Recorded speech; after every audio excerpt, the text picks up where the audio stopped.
All right, what's up? Welcome to the channel. If you're new here, hopefully you stick around.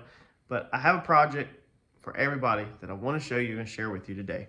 So recently had a company reach out to me a couple months back and ask if we could use some of their products. At the time, I could not use none of their products, but I told them that I would gladly reach back out to them if I can ever use a product, and that's what we did. So we are in the process of changing our valve covers on our Coyote. This is a Coyote swapped Comet, and I wanted to clean things up, so there's what we're working on. But the product we're using is a good product, I feel like, especially for what I'm doing, and so I wanted to share it with you. So let me show you what we're working with. So our current setup on our car that we just put off and we're in the middle of working on is going to be the factory Ford Coyote valve covers. Okay, so these are the factory valve covers, and we had attached these burn down tubes. Now we used a method to attach these. I have a video on how to do it. They were -20s.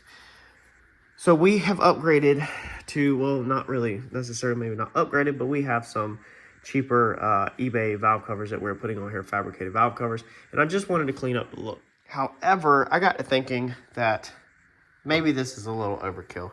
Now, I guess you can never have safety as too much of an overkill, but we decided to step it down. We installed these -12 bungs in our valve cover in one of our previous videos. So now all we need to do is connect our -12 bungs to our into our firewall, which goes back to our puke tank, and that's where this product comes in. Now, as you can see on this side, I started a little bit of a head. I purchased these used off of eBay, so this is just some NASCAR takeoff pieces, but all we're gonna do is push our hose back up inside our cowl. We're not gonna cut it down or anything like that, and we're gonna mark it, we're gonna bolt these in. We're gonna make our -12, this is -12 to -16, so we're gonna make our -12 connections using our new product. So let me show you this. This is a company called Evil Energy. Check out the link in the description to go and read up on these lines and see if they will fit your product. But these look like a really nice, a nice option. The braiding on it is not rough or anything. The insides look good. When you buy one of these kits, this is going to be the -12 kit. You're going to get the hose, and then you're going to get fittings, depending on what option you buy. So it looks like we have 2 45s, 2 90s, and 2 straights with the option that we chose and that we purchased. Now we're going to go and cut this line here in 1 second, but we're using this again for just to connect from here to here and make a cleaner look. This is going to be vapors going through here. It's not going to be fluids unless something bad happens. If something bad happens and we push a head gasket or something like that, fluid needs to get out. They will come up through these baffled -12 fittings, and it will go into here, and then it will go the rest of the way into that hose all the way back to the puke tank. So we just need something that's basically just going to carry vapors. Now, depending on what kit you buy, I believe I bought a 10-foot kit, so it comes with quite a bit of hose. They have different options, but you can tell just right out the gate that this line is pretty flexible, and it doesn't really kink at all, hardly. Even with my finger right there, like, it has a little bit of kinking, but nothing that you won't expect. I mean, you can see how tight they rolled it up. I mean, we can get a full 180 out of that. So this is going to be excellent for so many options on your car, as long as it is something that they approve of on their website. And that is something that you need to check out directly before you do your next project. All right, so the good thing about this kit is that it comes with multiple fittings. You've got the 45s, then you got the straights, and then you got the 90s. So this 90 down here is what I originally was thinking. I was thinking 90 here and a straight here. But the problem with going a straight here is, as you can see, it would shoot the line up like this. So if you go with a 45 here, how I'm mounting mine, that pulls the line straight off. But then the line is kind of floating up here, up pretty high. So you can see it's up here pretty high, and then it would have to dip down sharp. So it'd have to come straight and then dip down into that, which is honestly not that bad. But being we have multiple combinations, that's the good thing about this kit, is we can try some other stuff. So the 90 looks way better. Look at that. So putting the 90 up here, that's going to allow us to come straight off and down like this. But then our problem is that now we have a straight, or we could put the 45 on it. Now if we put the 45 on it, the 45 is also going to kick it up at a little bit of awkward angle, But being they sent you, or they send you in these kits, being they send you all the different combinations, this is going to allow you to kind of basically map out and figure out what you need, and then you can just simply put in an order for a little bit more parts, which is what I think we're going to simply do.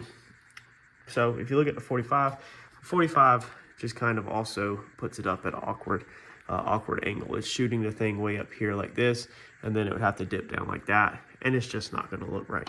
So I think what we're going to end up needing to complete this project is we're going to simply need 2 more 90s. Now you could go straights here, but then again your straight is going to kind of curve the line way up here, and the lines are just going to be too high.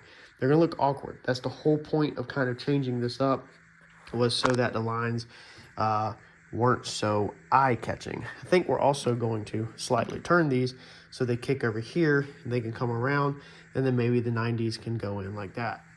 Now to get started on this kit, you're just going to you're going to take your end piece and you're going to put it over your line. Now you're going to take the electrical tape off they send you. They send you the electrical tape on it just to keep the product from fraying in shipping. You're just going to kind of push firmly and turn that onto the hose and wiggle it on and get it worked on there. You can look up inside there, and if you look in there, it's kind of hard to see on the camera, but there's going to be a little ledge in there where the threads stop. You kind of want to get your hose all the way up to that little ledge by turning it on, wiggling it on, pushing it on. Sometimes you can even take it and put it up against your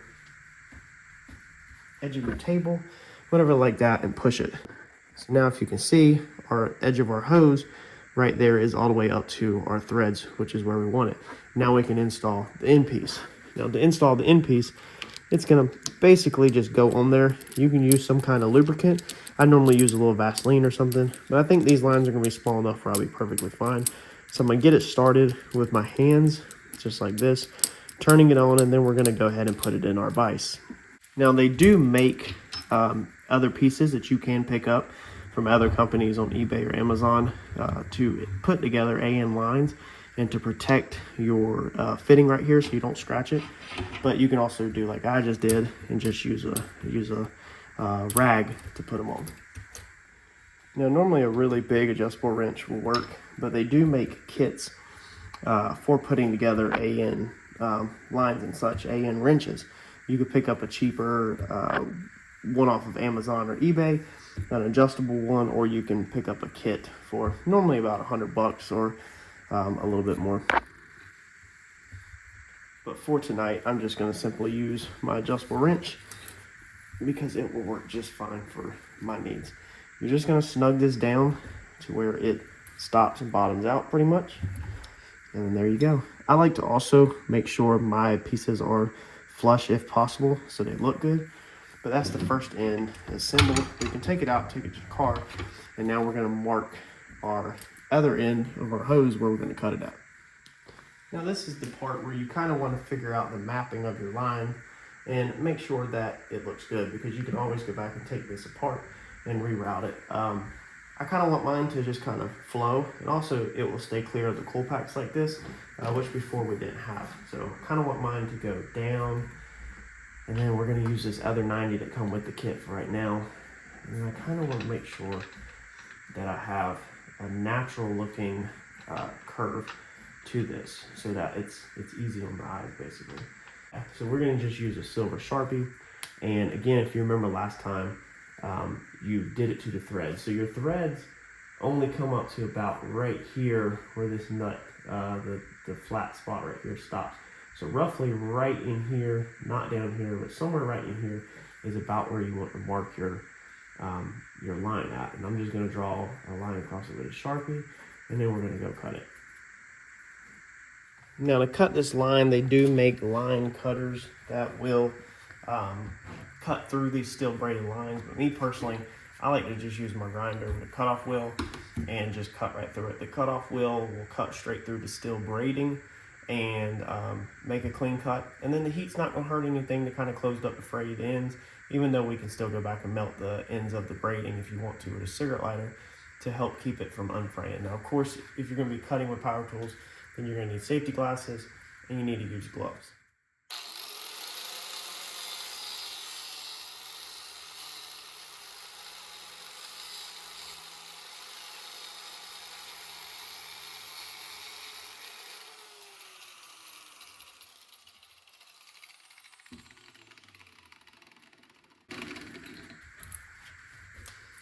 It's easy as that. You get a pretty good clean cut. You need to clean out the inside of the hose if you're going to be running any fluids through it, because that is going to leave some rubber in there. My situation, I'm not running fluids through it, so a simple blowout like that will be perfectly fine, or blow it out there, compressor. Now we're going to go ahead and take this one, and we're going to go ahead and measure our other one and go ahead and cut our other one, just so that's done, and so we know the measurement while it's out of the vehicle right now. And that's one less thing we have to do. And then also that will make it so that it's symmetrical from left to right. So we're gonna, again, just hold it roughly right there, and then we will go over here and work the other side. Now on the end of your line, after you've cut it, just take a simple cigarette lighter and just kind of melt the braiding around it. And what that's gonna do is that's gonna help it not unravel. You can also put tape around it. Some people like to put tape around it and cut it with the tape on it, and that will help it not unravel. So everybody you talk to is probably going to tell you something different, but this is just how I do it. Now we're going to repeat the same method that we did on the other side of getting our fitting on, and then putting it in the vise and assembling it, and then we're going to put it on the car and see what it looks like. I think this is going to look really good, and it's going to be a huge improvement over what we had before as far as in the looks department. Another good thing about their fittings is that they are swivels on the end of them. Some companies don't offer swivels, so that means that after these are bolted down, the ends, as you can see right here, the ends will turn without the nut turning. So that means the line doesn't have to turn. Some companies, they don't have swivels, and so then you're stuck with having to get the index perfect and making sure that if you have your ends facing two different directions, such as 290s or 245s or 190, 145, whatever, that they are facing the same or the correct orientation so that it goes on there right and you're not twisting the hose up. Now obviously if you just have two straights, then that's not going to matter, but it gets very important in something like I'm doing, where the 90s need to be pointed at a certain direction. So having the swivels is a huge help and advantage. And if you get it like that, where the nut is not quite on there, just back it off a little to where it lines up, and it'll look a lot better. Also, little trick, if you're using stuff like that and you scratch them, I put a little tiny scratches on there. You could take a Sharpie marker and just touch it up, and it will look perfectly fine, like nothing ever happened. But this looks perfect for my application. This is what I mean by orientation. So if you had bought somebody else's kit that didn't have swivels, then you could really run into an issue right here if you had your 90 on like that, and then you put it on this side, and let's say it was like that. Now you'd have to be trying to twist this hose, which then pulls it in to the motor like that, you know, and get it on there, and it's just not going to work right. So these kits, being it has the swivel ends, we can turn the hose exactly where we want it and get the hose to lay correctly, and then our piece still screws right on, and just everything looks overall way better, way more professional, way nicer. All right, so we're gonna tuck that down like that, tuck like that, and that is gonna be our new breather line. Now I think that looks really good versus the bigger ones that I had coming out of the car. Originally, I think that looks a lot cleaner and definitely a lot more sleek and laid back. Now that we went ahead and cut the other side, we should be able to do the other side to match. But again, I need to order 2 more 90s because for me, I figured out that the 45s and the straights were not gonna work in this application. So if you liked how this line turned out and you think you might like this, you can see it's pretty flexible. I mean, it's an excellent overall DIY project if you're using it for what it's made to be used for. And that's what you need to check with the company. You need to read their website. You need to use the product as it was intended to be used for. As long as you do that, this is a good product. It's an excellent DIY, excellent budget product, and I think you'll be happy with it. And check the description because I'm gonna leave you a coupon code in there so you can get a discount on your first order. And I'll leave the link in the description also, so you can go straight to their website, check out their other stuff, because I'm definitely going to be working with this company moving forward in the future.